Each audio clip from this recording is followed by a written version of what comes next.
भोपाल में दीपावली की खुशियां उस समय मातम में बदल गई जब बच्चों ने कार्बाइड से चलने वाले बंदूकनुमा यंत्र का इस्तेमाल किया, जिसके संपर्क में आने से 150 से ज्यादा बच्चों और युवाओं की आंखों की रोशनी प्रभावित हुई है।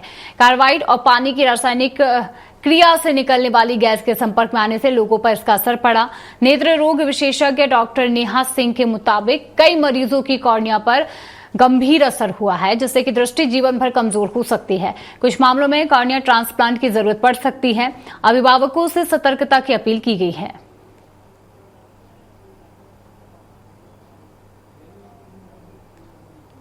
त्योहार बनाए जाते हैं खुशियों के लिए। खुशियां तो रहती है, लेकिन सस्ते के चक्कर में लोग बाग अपना नुकसान करा लेते हैं।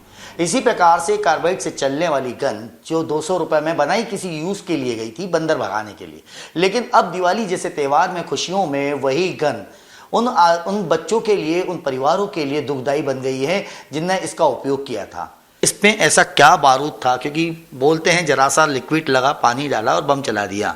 इन जो हम आदत हमारे त्योहारों में बम चलाते हैं, उसमें और इसमें क्या अंतर देखने को मिला, ये बता सकते हैं? हाँ, इसमें कार्बाइड ऐड है, जो कि अभी हमने जो पेशेंट्स में देखी है, एक चीज़ को इसको रिमूव करने में हमें बहुत ज़्यादा दिक्कत हो रही है।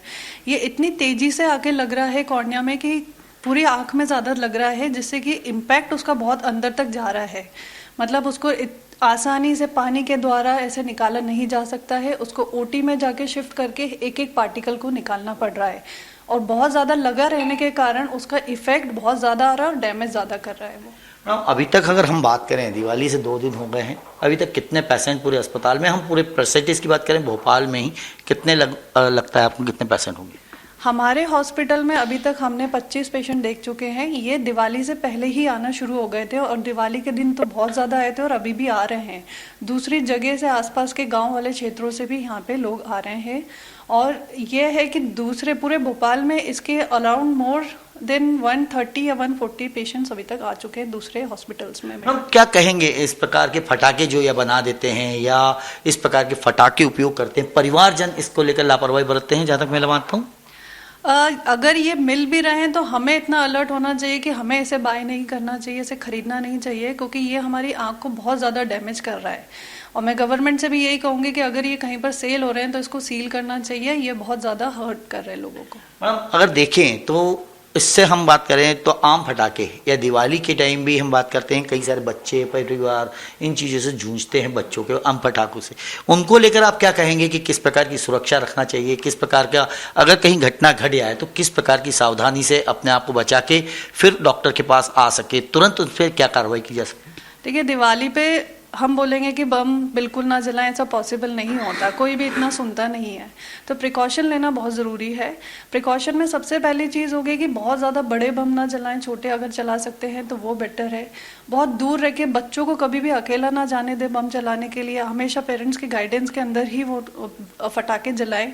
और बहुत दूर खड़े रहना चाहिए। हमें लगता है कि ये छोटा सा बम है, हमें क्या करेगा, बट उसके जो पार्टिकल्स है वो स्प्रेड बहुत स्पीड से आते हैं, तो बहुत दूर रह के बम जलाने चाहिए। और अगर आपकी आंख में चला गया है तो जितना जल्दी उसको अच्छे से वॉश करेंगे, और पास में जो भी हॉस्पिटल है जहाँ पे आई स्पेशलिस्ट है वहाँ पे जाके दिखाना चाहिए। डॉक्टर साहब का भी कहना है कि अभी तक अगर भोपाल की बात करें तो लगभग 130 से 140 पेशेंट देखे जा चुके हैं, यानी कि 200 रुपए की बंदूक और 100 रुपए की बंदूक जो हम पीढ़ी दर पीढ़ी चलती आ रही है, पारंपरिक तरीके से चलती आ रही है, नई चीज के चक्कर में आकर आम जनों ने इसका नुकसान उठाया। डॉक्टर साहब का भी कहना है कि आने वाले समय में अगर इन बच्चों की आंखों को सही नहीं किया गया तो ये जीवन भर का दर्द बन जाएगा और ये काली दिवाली उनको याद रहेगी। कैमरा पर्सन नंद किशोर सैनी के साथ संजय डोवर, भोपाल।